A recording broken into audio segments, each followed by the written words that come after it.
Bring the lights down low, it's time to show. Lights, camera, you know what we mean. Behold the magic of the silver screen.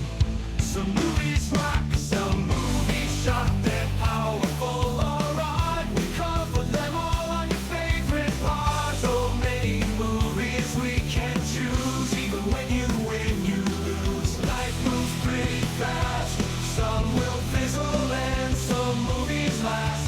I understood there would be no math, it's the 30-something movie podcast. Be excellent to each other, peace out and word to your mother.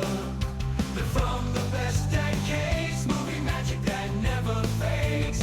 Lightsabers clash, phasers set to stun, action packed from dusk till dawn. We have deep thoughts and questions three, come share our love of the movies we see. Life moves pretty fast, some will fizzle and some movies last. I understood there would be no math, it's the 30-something movie podcast.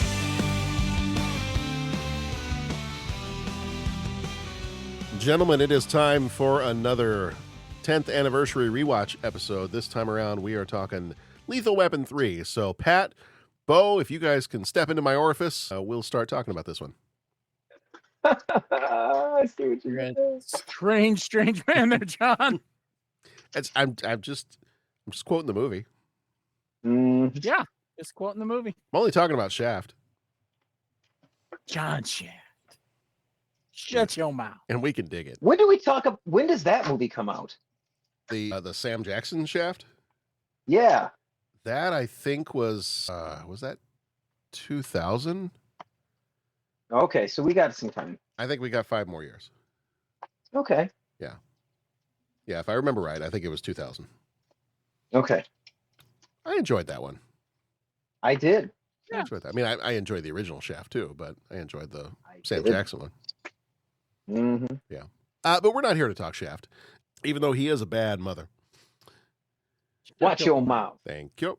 We are here to talk Lethal Weapon 3. We spoil freely here, so if we start to mention a movie you don't want to hear about, hit the little skip button a couple of times. We should have gotten it out of our system. Make sure you visit our website, 30podcast.com, where you can leave a rating, a voicemail, and you could join us over on Patreon, where there's a bunch of, we could become, friends with benefits. I think that's what that's called. Do I have that phrase right? What pay level do we get to be friends with them? What pay level are they coming in at? That's right. This is what I'm wondering, Patrick. It's a very good question. It's the top tier. I may have gotten that phrase wrong. I don't know. No, let's keep it right. And if the top tier somehow means that we could like go semi-pro, I mean, if that could take a potential year off, or year and a half, or half a year off my career, yeah, like I'm down with that. I feel like that's a different kind of going pro that we're implying here, Pat. You're a pro. Uh-huh. That's Van Wilder, isn't it? I believe so, yeah. But anyway, yes, we don't have a tier for that on Patreon, just so we can make that super, super clear. And then if you want to listen to our original recording of Lethal Weapon 3, that is all the way back on episode number 390. That one came out January 5th. Actually, it was our first episode of the 2022, was episode number 390. Lethal Weapon 3. We did that one back January of 2022. So if you want to go check that out, you can head over to 30podcast.com, search that one up, episode number 390. So it's been a few years. Bo, I believe you picked this one as a 10th anniversary rewatch because I believe you weren't able to join us when we did this one the first time. That is correct. Excellent. That's an excellent reason, and I can't wait Big to hear your Lethal thoughts. Weapon fan, and Yeah. And combine that with Rene Russo, and well, how can you go wrong? Is really what I'm asking. Hold on, I wasn't quite ready. Can you say that one more time? Combine that with Rene Russo, and well, how can you go wrong? Dreamweaver, I believe you can get me through the night. Uh-huh. Yep. Indeed. Excuse me? Thomas Crown Affair? Okay. Mm-hmm. Did the costume designer get an Oscar for the Thomas Crown Affair because they needed to? I hope so. When are we doing that Yeah. one? Yeah, right. That's that one. That is late in 90s as well. 4 more years. That's 99. 99. Yeah. 99. Yeah. So, yeah, good stuff. All right. Well, this one came out on May 15th of 1992, rated R, runtime 1 hour, 58 minutes, directed by Richard Donner. He also did this little movie called Superman from 1978 and The Goonies. Writers were Jeffrey Boehm, Robert Mark Kamen. They did Indiana Jones and the Last Crusade, The Karate Kid Part 2, Lost Boys, and Taken. Producers were Richard Donner and Joel Silver, who combined did Scrooged, Die Hard, The Goonies, and The Matrix. Lots of really fun stuff. Composer was Michael Kamen, and Eric Clapton did some stuff. David Sanborn did some stuff. Between those folks, they had Die Hard, Robin Hood, Prince of Thieves, Rush, and Close Up. Cinematographer was Jan de Bont, who did Speed and Twister. Editor was Robert Brown and Battle Davis. Between the two of them, they did Die Hard 2, Equalizer, Lethal Weapon 2, and Steve Jobs from 2015. Production company was Silver Pictures. Budget was $35 million. Box office was $321.7 million. So it made some returns back on its investment. Did all right. That Did little okay. movie. Did okay. Little lark of a film. Little indie flick. Yeah. Flick Metrics gives it a 63%. Cinema Score gives it an A-. Mel Gibson played Martin Riggs. He was in Braveheart and Ransom. Danny Glover was Roger Murtaugh, who was in Predator 2 and Angels in the Outfield. Joe Pesci I guarantee you he's too old for this stuff. Getting much too old for this stuff. Joe Pesci is Leo Getz. He was in Goodfellas and Whatever Raging you Bull. want, Leo Getz. Leo Getz. Okay. Rene Russo was Lorna Cole. She was in the Thomas Crown Affair, as was previously mentioned, and Thor. Stuart Wilson was Jack Travis. He was in Hot Fuzz and The Mask of Zorro. Steve Cahan was Captain Murphy. He was in Demolition Man and Timeline. Darlene Love was Trish Murtaugh. She was in The Christmas Chronicles Part 2 and Holiday Rush. Tracy Wolf was Rhiann Murtaugh. She's in the Lethal Weapon movies. And Damon Hines was Nick Murtaugh. He was in Buckaroo Banzai. Veteran police detective Roger Murtaugh is only days away from retiring because he's getting much too old for this stuff. When he and his tough partner Martin Riggs are roped into an important internal affairs case, working with the beautiful no-nonsense Sergeant Lorna Cole and aided by the shifty informant Leo Getz, Murtaugh and Riggs begin to close in on a black market weapons operation involving corrupt cop and arms dealer Jack Travis. I'm thinking we should cut the blue wire. Hey, wait! What? That's not what I'm thinking. What, do you think maybe the red? No. I'm thinking that it's 8 minutes and 42 seconds. We can go upstairs, wait for the bomb squad, have a cappuccino. I'm cutting the red wire, okay?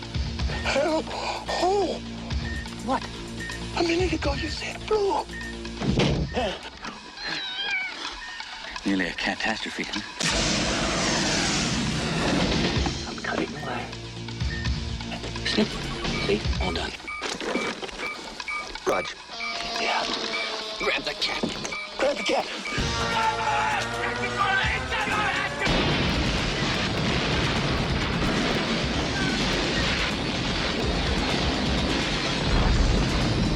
They're back. Lethal Weapon 3. Hiya, Hubie. Hey, we're looking for a friend of yours. His name's Travis. Hell, I never heard of him.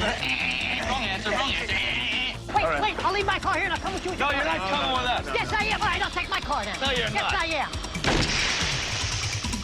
I can't believe you did that. I got a spare in the trunk. I'll fix you. They're my partners. I can't believe they did that. Here's our 3 main file. Freeze, police. I want you to see something, Rog. She has a gift. Watch this. Hey, you okay, honey? I just ran. Hey, Riggs, it's 5 of them, man. Yeah, I know. My girl. I never made it with another sergeant before. Shut up, Riggs. Hello, car 54, where are you? The only thing they do contribute is mayhem and chaos.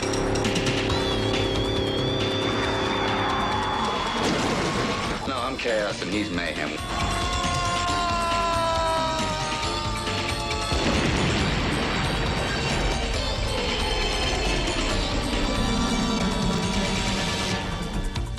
You have the right to remain unconscious. Anything you say ain't gonna be much. Back to bed. Back to bed.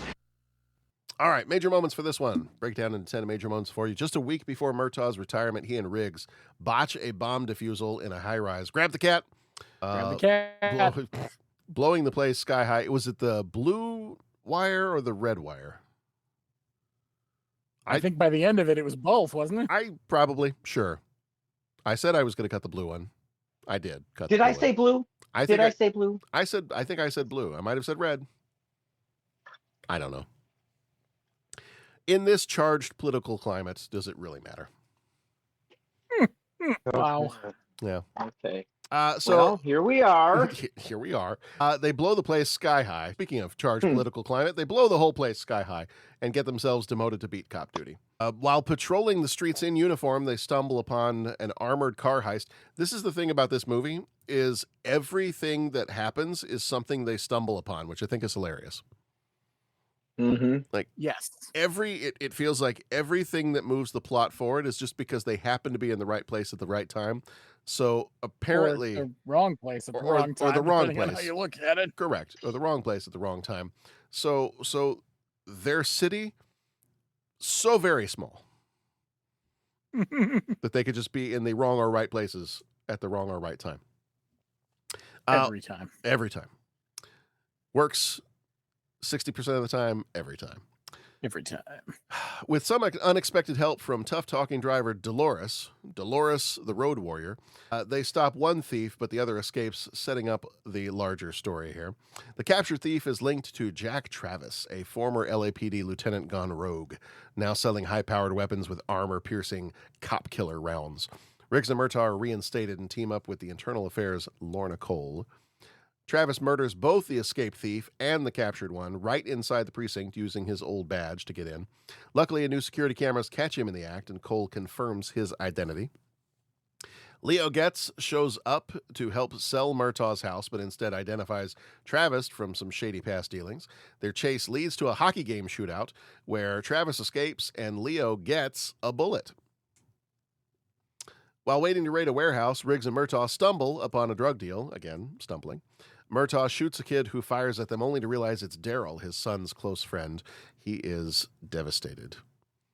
As Murtaugh mourns, Riggs and Cole secure the warehouse and share a vulnerable moment. Then they share a night together. The next day, Murtaugh is wrecked, but Riggs pulls him out of it just in time for Daryl's funeral. Cole uncovers that all the guns, including Daryl's, were stolen from LAPD custody by Travis. They disable Travis's access and track the supply chain through his gangster contact, Tyrone, to a garage full of henchmen. Travis forces Captain Murphy to help him raid another storage site. As Cole traces the hack, the team rushes to stop him. They succeed, but rookie cop Edwards is tragically killed in the process, all on his 22nd birthday, too. Happy birthday, kid. The trio finds Travis at his housing development site. A massive shootout erupts. Cole is shot. Riggs faces off against Travis, who's shielded by a bulldozer. With Murtaugh's help, Riggs uses Daryl's gun to take him out with the cop killer bullets. Cole survives thanks to double Kevlar, and Murtaugh decides retirement can wait another 10 years. Those are the major moments. Now it's time to see what our deeper thoughts are. And now, Deep Thoughts. I have an opinion on this matter. Don't mince words, Bones. What do you really think? I like it a lot. Wow. It's very deep. Thank you. Okay, so this one, we covered this one a few years ago, but we didn't have a chance to have Bo with us for this one, so we'll just start off with, do you enjoy this movie? I feel like this is kind of a silly question to ask. My immediate answer is yes, I enjoy this movie. Pat, what about you? I was, yes, love it. Okay. This was actually my gateway into Lethal Weapon. Oh, you saw this one first? Okay. Yeah, I saw this at a buddy's house, and so it had been out, and I, this was 92? Yes. Okay, so I'm doing the math. Yeah, it had been out for like a year or two. Obviously, if it was on video. It was at a buddy's house, and we watched Lethal Weapon 3, and I'm just like, this is fantastic. Loving everything about this. And we all got talking, and I'm like, yeah, that was fantastic. And they're like, and of course it was the rankings, and what did you think? And I'm just like, what? This is the only one I've seen. And that was like the record scratch moment. Like, wait, you've never seen Lethal Weapon or 2? You started with 3? What? And it was like, well, yeah. Okay. So then we turned it into a marathon. We went back and watched 1, 2, and 3 in that one night. But so I saw this one first, and then, well, what did we say? This was an hour and 58 minutes long. And then roughly 2 hours after I saw this one, I saw the first one, and then the second one, and then I think we watched this one again. So nice. So yeah, love this movie. Yeah. All right, so Bo, we didn't have you with us the first time around, so tell us a little bit about where I know you're a big Lethal Weapon fan anyway for the whole series, and yeah, I mean my intro was Lethal Weapon 2, and then I went back and saw the original, and then I'd have to look at the years, but it was a couple years later when this finally came out, and this one I was super excited for. Like, I was ready for this movie. Yeah. And this is a style of movie I really enjoy. The wisecracking cop movie is fun for me. Some versions of it take it a little too far, but this is buddy cop movie for me. You say buddy cop movie, I'm going to point at Lethal Weapon. And it just, I love it. I love the writing. I love the random Leo Getz-ness of it all. Like, I've been known to walk around repeating Leo's drive-through line more than I should have as a young lad. Words that young lads shouldn't say. And I won't say on the podcast because, well, family friendly. Yeah. But like, it's just so fun. And Rene Russo adds a whole nother level to it. You've got the classic cop motifs of the captain who's coming down hard on him because you guys blah, blah, blah, blah, blah. But then Internal Affairs comes in and he's like, oh, you want to play in my house? Here, you guys can have your shields back now because I need you for something. Yeah, it's just got all the good stuff. I like it. So let me, as someone who's a big fan of this series, and I think all of us are pretty big fans of this series, but which of the Lethal Weapon movies is the most Lethal Weapon? Ooh. Like, because you've got, when you start off the series, you've got Riggs is kind of like the self-destructive, almost suicidal kind of self-destruct. It's a little heavier. Like the first movie or two is a little heavier. And even, when his love interest is killed, things get pretty heavy there too. And I feel like once you reach Lethal Weapon 3, it's a little bit of a tone shift from the other ones. Like not drastic, but enough that it's like what you're saying. It's the banter is there. It's a little bit more lighthearted, I think, than the first two are. So when you both think of Lethal Weapon, what do you picture in your mind? Are you picturing those first two? Or are you picturing more Lethal Weapon 3 kind of style? What's the most Lethal Weapon of the Lethal Weapons? For me, the most Lethal Weapon of the Lethal Weapons is still 2. Okay. Partially, I think, because it was my intro. Yeah. Partially because while I love 3 and I think it blends everything very well, 2 is the perfect blend of 3 and 1. Yeah, I'd agree with that. Where 3's a little campier, a little sillier, whatnot. And 1's really kind of dark and gritty. I think 2 sort of throws them together. And 4, I love 4, but for different reasons. I mean, yeah, the comedy that you add in 4, we won't talk about that right now. Don't want to jump the timeline too much. But that's why I think for me 2 is the most Lethal Weaponist of them all. There's some scenes in 2 that I love. So for me it's 2, but this one you point it almost like they rebooted the series by bringing in some more characters and pushing it into the funny. Because I think they realized at some point Danny Glover was getting old and we might need to, dial back some of this. Yeah. You could also say 2 had diplomatic immunity. Oh. Wow. It might have benefited I'm sorry. And mine has just been revoked. You are just on a roll lately, my friend. Hey, I went on vacation, so I'm refreshed. That's fair. That's fair. You refreshed. Yeah. Pat, what about you? What's your thought on that? What is the most lethal weapon of lethal weapons? Yeah, so I think you brought up a great point. And both of you guys really discussed it out, like 2 being the blend of 1 and 3. But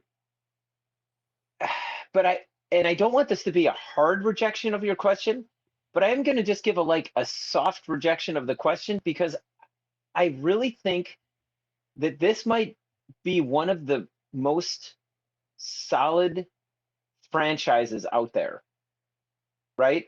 Like, I really think in some cases, and if I might be wrong, but I think our conversation around the second one kind of spelled it out. There's some folks that, how many movie franchises have the second one that's better than the first one, which is not a claim I'm making. It is not a statement I'm making, because I really like the first one a whole lot. And of all of them, I think the first one is my favorite. But that's why I've got to be careful with this question, because I don't want to answer with my heart. I want to answer with my head in which one is the most lethal weapon. And so you're right. I think the second one is, and by the third one, like it's all very established. And so they have to kind of accentuate it more. I mean, trying to defuse the bomb, and, just they have to kind of go bigger, right? Just to keep the audiences coming back. That being said, I really think that it's one of the strongest franchises out there in terms of just staying power. And I don't think you get to that without the first one. So it could be a tonal shift, but I think that's also like a progression, right? Like I don't think you'd get that tone shift without that first statement of the movie. I'm going to relate it back to Star Trek, right? Like, you don't get Deep Space Nine if you don't have the original series and the Next Generation kind of setting it all up. Like, it's a progression. It's showing you. Well, maybe that wasn't the best example, but I'll leave it at that. Like, I don't feel like Lethal Weapon is less a statement or is less an example of what's the most lethal weapon of it. I think it's just part of the progression to get you there. But but that's where it's a soft rejection of your question, John, because I totally hear what you're saying. And Bo, I think you said it so eloquently. It's the second one is the blending of the first and the third. I'll just I'll play this at half volume then. Pat just rejected your question.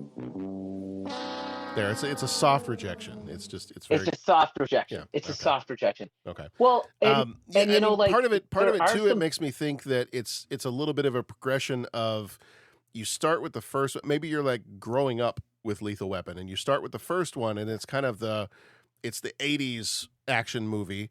It's the darker, the grittier, the more serious tones. And then you kind of get a blending of that in 2. You start to go a little bit more lighthearted in 3. And then by the time you get to 4, it's, I don't want to call it a family film, but everybody has kind of become a family. And I feel like sometimes that's the progression as I get older.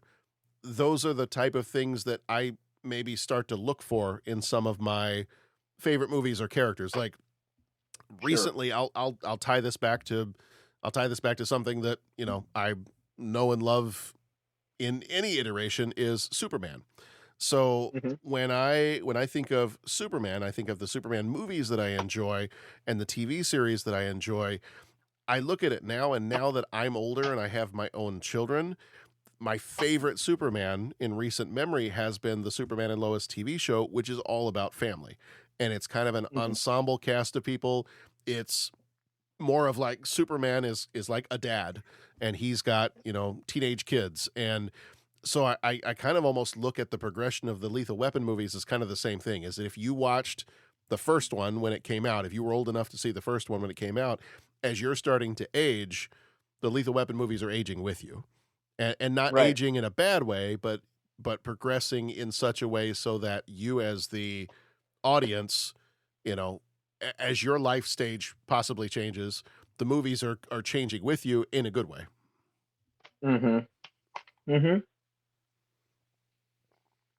Yeah. because you mentioned that you think back to that first one, like the opening scenes of the first one is, I mean, that's pretty dark. It's pretty intense. I mean, that's like, yeah, that's like adult content right there. Yeah. Like, drug use and someone all strung out, and yeah. The opening of like the second one and the third, I mean, the opening of the second one is flat out into a car chase, right? Yeah. And I think it ends, well, and we discussed this, it all starts with the Looney Tunes theme.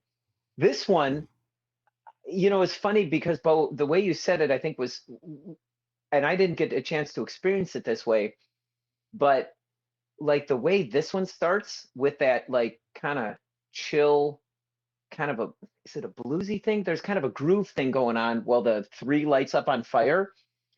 You talk about being excited for it. Like, I think that's what they were playing up. Just even the way they introduced the movie, where you see the 3 lighting up, they're playing on that. They're like, sorry to borrow from another franchise, but it's like things are catching fire.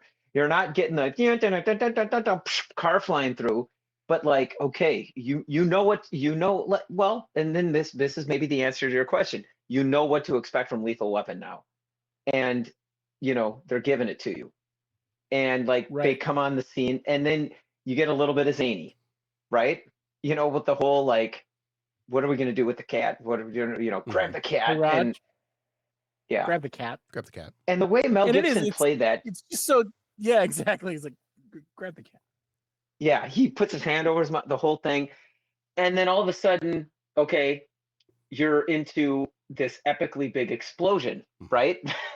So you're a little zany, and then action. Like, that was a huge explosion, which I want to know, when those guys were running from that, was that explosion really going on behind them? Because like that would be really hot with a lot of stuff flying. I mean, that was a pretty incredible shot. And then they get the humor with the jaywalker, and it's just like, no, we can't. Would you shut up? And he's writing the whole thing. I'm going to shoot him, Raj. And then I'm going to shoot him. Yeah. And so you're with the humor, and just when you're starting to think like, okay, that's like getting a little humorous, suddenly, like you said, they happened into the armored car robbery. Yeah. Right.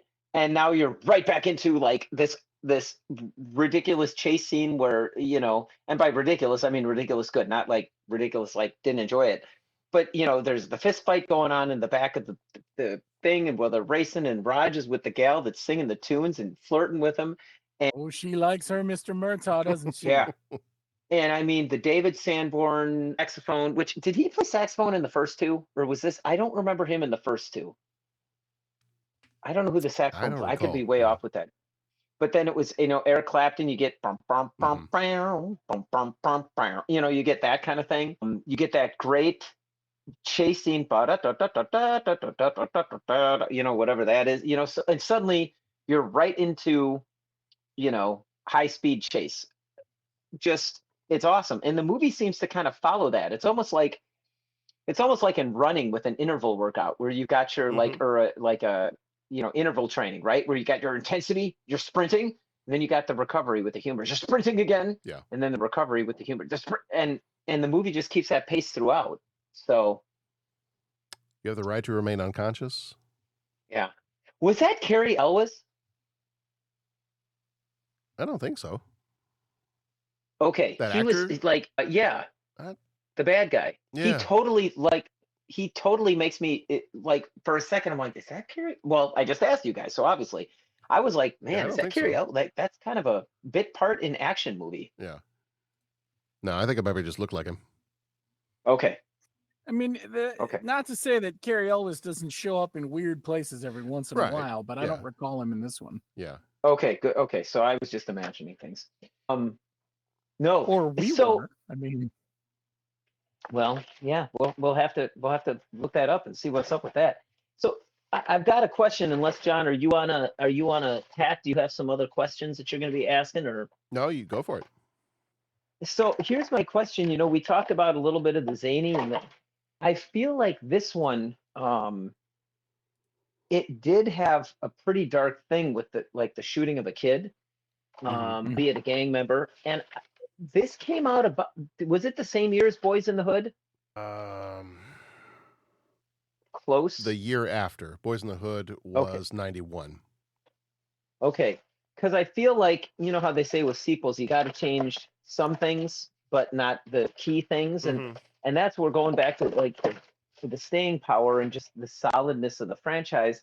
You know, like I remember those were things that were violence, you know, urban violence, and was starting to work its way into the news, as well as, you know, well, there was that one song, Cop Killer, you know, the idea of armor piercing bullets.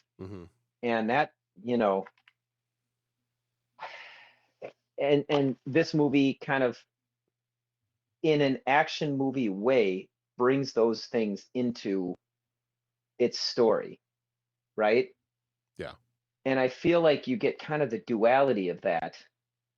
And it didn't take away from the action moviness, which, I mean, I'm sure could be debated. There's some folks that might feel differently than that. It didn't take away from the action moviness and the funness of it.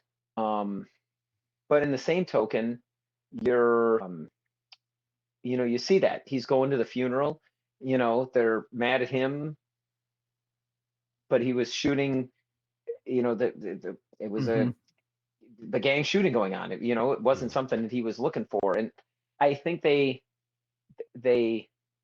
if not address it, they give like a nod to it, right? Because when I say address, I mean like Boys in the Hood addressed it, whereas this was, you know, it did not address the root cause, you know, urban violence or violence anywhere for that matter. It was, okay, let's get the guy that's putting the guns on the streets, and he's the big bad guy, and, you know, it became more action movie. But even that was like a change from the earlier Lethal Weapons, because it was things that I think, you know, segments of society that before this could kind of turn a blind eye to it more easily, right? But now I think those things were starting to come into the movies as well. And so I found that interesting, and almost like that was pretty heavy stuff. So it was almost like, you know, the humor kind of had to be up to kind of balance it out.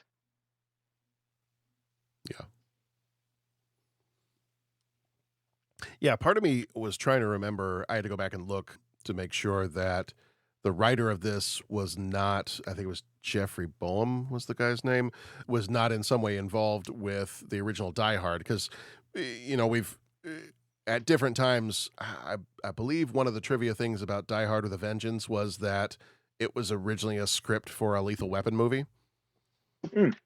If I remember that correctly. I believe I remember that, yeah. And with this one, where we have the storyline of him dealing with having shot Daryl, part of me was like, I wonder if this is in any way related to Sergeant Powell in Die Hard not wanting to shoot anybody because he shot a kid, you know, when as a cop, he ended up shooting a teenager, and that was a story as to why he, you know, didn't want to draw his gun or whatever.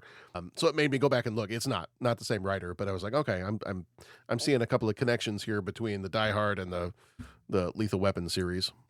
Sure. Right.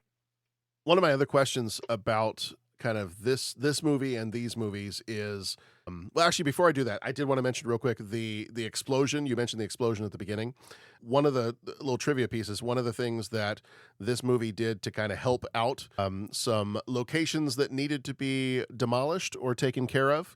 This was the building at the beginning, if I remember correctly. I had this just a moment ago. This was a building in Orlando, Florida, and it needed to be demolished. And so they paid, I want to say they paid $500,000 to be able to use this as the explosion. Yeah, $500,000 for the demolition so that they could blow this up. And I believe what I read in one of the trivia things was the policeman who claps and says bravo to Murtaugh and Riggs was the actual mayor of Orlando, Florida at the time. Oh, wow. That's kind of fun. So they blew up that building to help out the city of Orlando, Florida, to demolish a building that needed to be taken down. And then the housing development at the end was an abandoned housing development in California. And so they're like, this needs to be torn down anyway. So yeah, have fun. Go for it. And so that's why they use that housing development at the end for the big fire. That's very cool. It's funny because when that building came down, watching it this time, I was sort of like, yeah, that did fall in the same manner that you see buildings demolished. You know what I'm saying? Right, when they implode them. Yeah. Mm-hmm. So the question I was going to ask before I wanted to mention the explosions and implosions and whatnot is, in terms of villains, how does the Jack Travis villain hold up when you think of the other villains in the Lethal Weapon movies? I mean, for me, for me, the diplomatic immunity is always going to be like one of the best. The guy with the Kruger ants Right. from the other one was, I mean, he was a lot. He's like, Jack Travis was a little too mustache twirly. Mm-hmm. Literally. Yeah. To be like the big bad. Yeah. Yeah, the guy from 2's got to take the cake there. I mean, it's hard to beat Mr. Joshua. Yeah. It's hard to beat a Gary Busey. Well, yeah, because he's Gary Busey. He's Gary Busey, right. But they had to, but they had to give you someone different, right? You had the diplomatic immunity. You had the army general with his henchmen. Well, and that's the thing too, is like, I mean, Lethal Weapon, again, I'm showing my bias, but that was stocked. General McAllister, but then you had Busey, you had Al Young, was that, the guy that plays the bad guy in how many different movies. And actually, he was in Lethal Weapon. He was also in Die Hard. Al Young was. So I think, it's kind of hard to top that.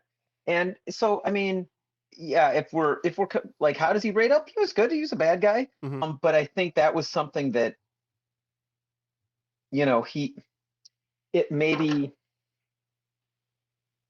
boy, and now I feel like I'm kind of like disparaging a guy's work, which I don't want to do. But I think just even in the writing, they made those bad guys like a little bit more. Yeah. You know what I'm saying? I don't even think it was necessarily the playing of it, but I think it was Right. just the way that they were written.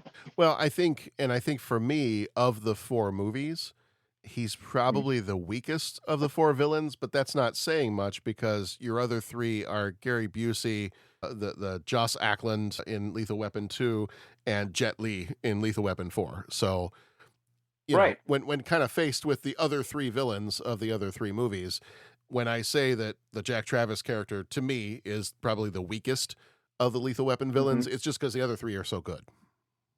Right, exactly. I hear you. And in the first one, you didn't only have Gary Busey, you had Will Riker's dad. Who was that guy again? General McAllister? Yeah. I mean, so it's kind of hard to go up against that. Right.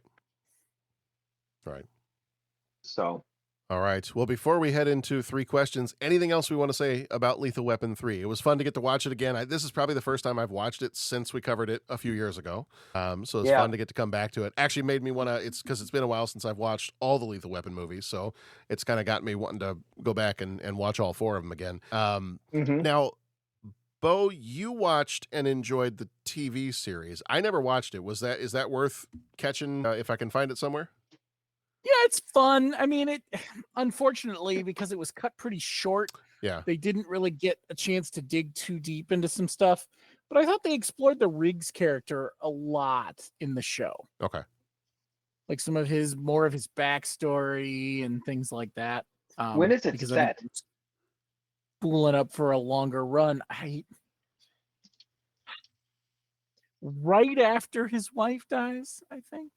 Okay. Oh, okay. Like immediately after, whereas the movies are sort of. So I think it's before the movies. Okay. I remember. Does he know Murtaugh? You're asking the tough questions, but yeah. But to think it's the same Murtaugh, I mean, it's kind of a reboot. Murtaugh's younger. They don't do a lot of the, I'm too old for this, Okay. stuff. Okay. Whoops. Gotcha. Sorry, John. No, you're fine. But yeah, I enjoyed it a lot. Yeah. Okay. All right. We'll have to try and catch it sometime. I think I saw it was on Amazon Prime, so I might have to go take a look. Oh, there you go. Yeah. All right. Can I? Oh yeah, go. Can I be that guy for? Can I be that guy for a second? Be that guy. I'm gonna be that guy, and I'm sorry in advance. The one thing that was like just the most slightest of winces. Yeah. And I kind of it's only been within the last year that it is the way, well, not winces, but just, boy, that's a sign of the times, is the way they handle mental health in these movies. Mm-hmm. And like this one. And I know that the police therapist or police psychiatrist and all that kind of stuff, I know they kind of make her like kind of a silly character. Yeah. Right. And dismissive of it and all that. And that's the one that, you kind of look and it's like, ooh, boy, times have kind of changed with the way that's presented. Right. And I think even in this one, I can't imagine the trauma of killing someone, number one. But and again, the nature of the action movie is you shoot the bad guys and, well, like in Arnold in True Lies, you've killed someone? Yes, but they were all bad. They were all right? bad. Like, I mean, that's just the nature of it. And it's just interesting to watch because they brush over those things. And then Murtaugh, I mean, killing your son's friend and it's a kid and all that, like, I would imagine that would be a pretty devastating thing. Yeah. Right? Like for any human being. And I know, and everybody stop throwing pencils at your podcast listening device. I mean, I get that isn't the purpose of the movie, but that being said, that's something that like just more and more trying to deal with. And, like first responders, police, fire, paramedics, like that's becoming more and more like, hey, go talk to someone.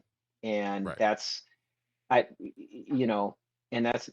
that's, and I know in some places, in some capacities, I've got friends that serve, and that's kind of like you're cordially required to do that, right?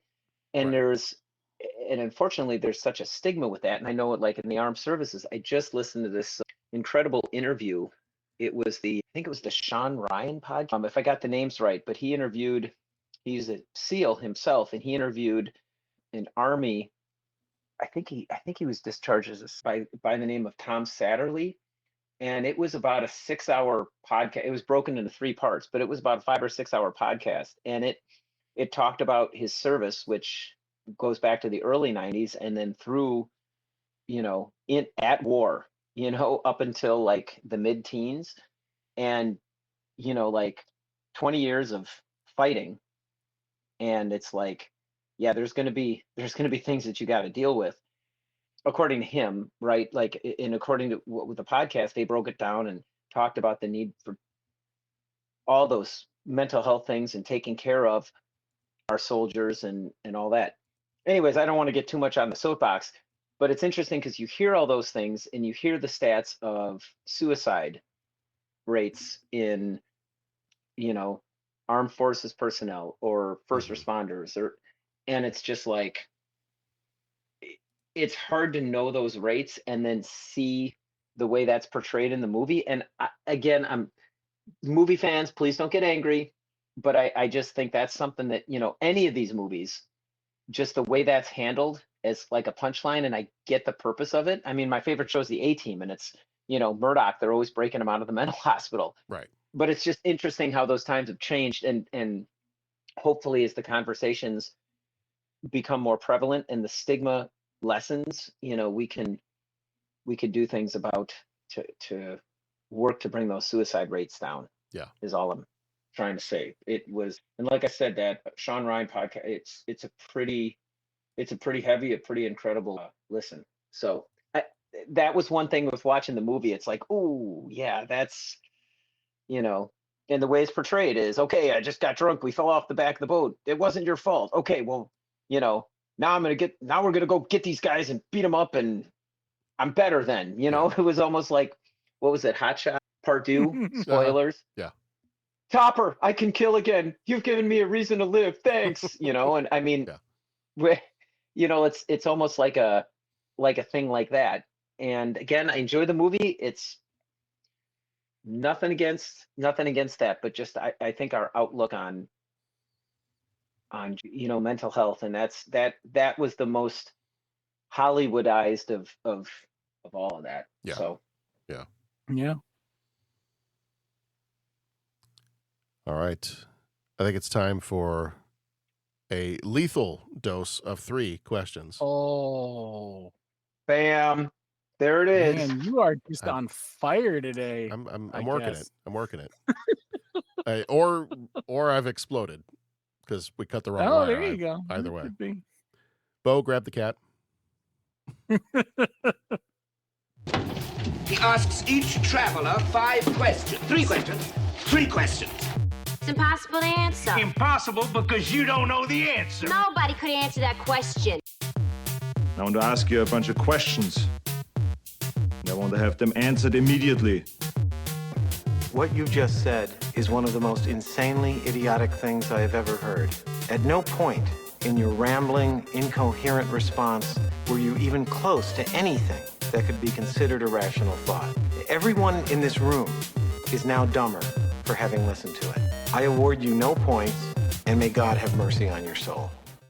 All right, 3 questions for Lethal Weapon 3. Question number 1, what is the best wrong way driving scene in a movie? Planes, trains, and automobiles. There we go. You're going the wrong way.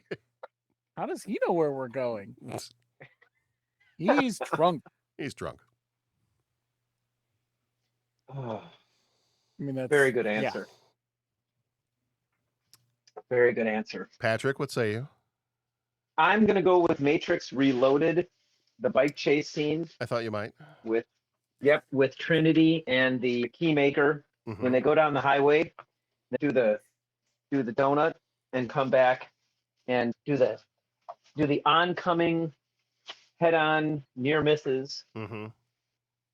Incredible bit of movie and an incredible bit of stunt work. Yeah. All right. I'm going to give my answer here in a second is definitely my answer, and I think maybe kind of a little bit of an obvious answer for me. But one that I rewatched not too long ago, and I want to give this as a runner-up answer, is the Paris car chase scene in Ronin. Good choice. I was going to put that honorable mention. Solid. Yeah. So that's my honorable mention. My answer is Blues Brothers. Yes. Yep. So that is always going to be like anytime short of like, and that's not a wrong way driving scene from what I can remember, but like short of French Connection, like I'm trying to think of like great car chase scenes. Right. Blues Brothers is always going to be probably top of the list for me, especially when it's a car chase that involves destruction. Yep. I'm sorry. Do you have a Miss Piggy? Very good call. Very good call. I've got 2 more honorable mentions. But that Paris one in Ronin, that's a great car chase. Yeah. It's incredible. It's incredible. I got 2 more honorable mentions. Do it. But I don't want to, I don't want to interrupt if you still have. Humorous, the Naked Gun, when he jumps into the driving student's car for the car chase. Stephanie, extend your arm. Yes. Yep. That whole thing. God. Yeah. Donna has not seen that movie. Ever? It's a little, no, she doesn't suspend disbelief as well as some. And so it's just too silly for her. It's too much. It's over the top. She can't handle it. Okay. So, but I had to show her that scene recently. Mm-hmm. Oh my gosh. Okay. I can't remember why. We might have been talking about our niece going through driver's ed. Like I don't remember the context now, but I just remember showing her that scene, and it's just so good. That whole thing. I mean, Yeah. So she would just not be a fan of that movie. Did she enjoy that scene? Oh, that was hysterical. Yeah. Okay. And I'm hoping she's seen the Liam Neeson trailer recently. Mm-hmm. So I'm hoping maybe. Okay. So you're saying there's a chance. I'm saying there's a chance. Nice. Pat, what was your other honorable mention? Honestly, it's an honorable mention. It really should be the answer, but it's an honorable mention. And that is, still in all, I'm going to say the granddaddy of all car chases, the greatest car chase ever, Bullet. When he is in that car chase, and it's not like CGI. And I know a lot of the ones we talked about, like, Blues Brothers and Ronin don't have CGI either. But it's like he does that. He goes into the oncoming lane, and it's basically just, stunt drivers and high performance cars, and it's incredible that scene. There's a section of that scene where he goes into the oncoming lane and he's swerving at these cars at 100+ miles an hour, and it's pretty awesome. It's pretty awesome. So nice. I've got to say the Bullet car chase scene, that has to be name dropped. Yeah. Can't leave that one off the list. Mm-hmm. All right. Question number 2. What is your favorite Three Stooges short? This is borderline cruel. I know. I understand. I have 2 answers, one for each of you. Yeah, and I don't know which one of the 2. And even of those 2, I'm like, no, there's another one. And then there's another one. So, yeah. So I don't even know, honest to God, where to start. So I guess I'm just going to throw it out there. Paging Dr. Howard, Dr. Fine, Dr. Howard, Dr. Fine. I mean, it's too much. Yeah. I believe the name of that, although I might be wrong about this, I think the name is Men in Black. I believe right? so. Yeah. So while that was not the first one I thought of, once I looked at a list earlier in the week, I was like, okay, yeah. Or not early in the week, earlier tonight. Dr. Howard. Like, yeah, that's the one. That's the one I have to put up top. But I have others, but I'm gonna let Dr. Howard. Let Dr. you Fine. guys say Dr. some and see if you cover mine.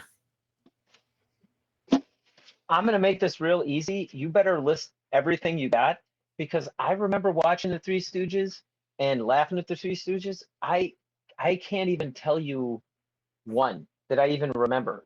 I evidently have not watched them enough or need a rewatch, because I don't remember any of their sketches or skits or whatever. I just kind of remember watching them and laughing and liking it, but nothing stands out in my mind of, oh, I remember that one. So keep listing, because I'm going to keep writing down and searching them up, so I know where to start. Mo, Larry, the cheese. Mo, Larry, cheese. So probably the 2 at the top of my list, and there's, yeah, that's what made it kind of difficult. Think I'm going to go with, okay, so I'll tell you which one adult John might choose, and I'll tell you which one kid John definitely would have chosen. Adult John might choose Disorder in the Court. Yeah. That was definitely on my list. Big fan. Yeah. Raise your right hand. Please remove your hat. Remove your hat. Raise your right hand. I'm going to have to watch that this week now. Not my honor, your honor. Your honor. Will you please take the stand? Where do you want it?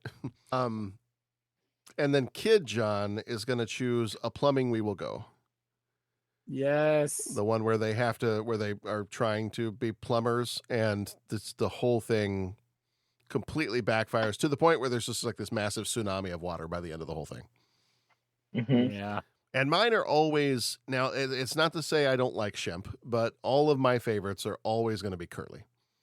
Yeah, me too. The classic for me was Mo, Larry, and Curly. And that's not to say there's not some good ones with Shemp, but I was always a Mo, Larry, Curly kid. Mo, Larry, cheese. Mo, Larry, the cheese. Certainly. No. All right. Question number 3. Do you have any scars? And if so, what's the story? Yeah. I don't know if it comes out on the camera because this is not a really great camera, but Bo, put your shirt back you'll down. notice right here, if I squint and push my eyebrows together, right above my nose here, right above this eye, I have a scar there. What'd you do? What did you do, Bo?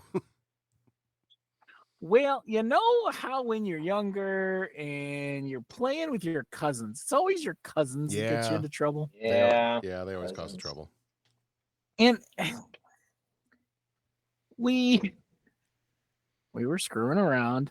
As you do. And we decided it would be a good idea to play catch with a golf ball. Oh. Okay. Oh my. Now, why is really inconsequential at this time. But we did it. We played catch with a golf ball. And at the time, I played a lot of catcher in Little League, so I had my catcher's mitt out. And if you know a baseball catcher's mitt, they've got those large edges, those really thick edges. Uh-huh. The golf ball, my cousin started whipping it at me, and the golf ball hits off the top of my glove, hits me square in the noggin. Oh. If you've ever been hit in the head or been around someone who has, gentlemen, you know what I'm saying when I say, guys, there was blood everywhere. Mm-hmm. Mm-hmm. Like, I think I am still somewhat traumatized from the blood that day. Like, it was just everywhere. Well, the part of the story that Bo is leaving out is that they weren't throwing the golf ball. They were actually teeing off with a driver. Right? Say that. It's that was the next step with the cousins. Exactly. We didn't do that, but we thought about it. It's not like we didn't think exactly. Right. It's not like we didn't think about it. We just didn't get that far. You see. Yeah. If we just stand back maybe like 50 feet and let him tee off, we'll see if we can catch this. Idiots. I mean, what the heck? The things you do when you're young and dumb. How old were you? Did I miss that part of the story? He was 25. That's a great question. It's 25. I'm going to say 10, 11. Okay. John, what were you saying? I said he was 35. Yesterday. Yeah, this just happened earlier this morning. It's just last week. I was today years old when I realized playing catch with a golf ball is stupid. Right. My gosh. That's funny. Okay. All right. Well, I'm glad you're okay. Yes, we're glad you're fine. Well, I mean, it explains a lot, but we're glad you're fine. A couple hits to the head will do some things, We're all fine here now. How are you? Right. How are you? The ship stopped? Everybody okay? Okay. Okay. All right, take 5. Okay. Let's take 5. Smoke if you got them. Well, Bo said there was a lot of blood, so it's like, I got to give us a moment to lock it down here. A large leak, very dangerous. Largely, yes. I was leaking. Yeah. Everywhere. Oof. Well, we're glad you're fine, Bo. Still gives me the heebie-jeebies. Yeah. Yeah. Patrick, do you have scars? Oh, I got scars. I've got a scar right on my chin. Okay. About an inch from my chin when I fell into a circus train trying to get away from some grave robbers, and I fell into a lion car, and I grabbed a bullwhip to defend myself. And no, that is actually not the case. But I do have a scar in the exact same spot that Harrison Ford does. That was your story. That's a good one. That story belongs in a museum. Son of a gun. Yeah. No, I have a scar on my chin in the exact same spot that Harrison Ford does. It is not as awesome as Harrison Ford's scar, and the face that it's on is not as handsome as Harrison Ford's, and so on and so forth. But no, I have a scar in the same spot that Harrison Ford does, because when I was like, I don't know, kindergarten or first grade or something, I went face first through a glass table roughhousing with some friends, and yeah, cut deep, and that was that. All right. So basically what we're learning so far is don't hang out with cousins or friends. Yes. Yeah. Yeah. Okay. Yep. Stay at home, watch movies and podcasts over the internet. All right.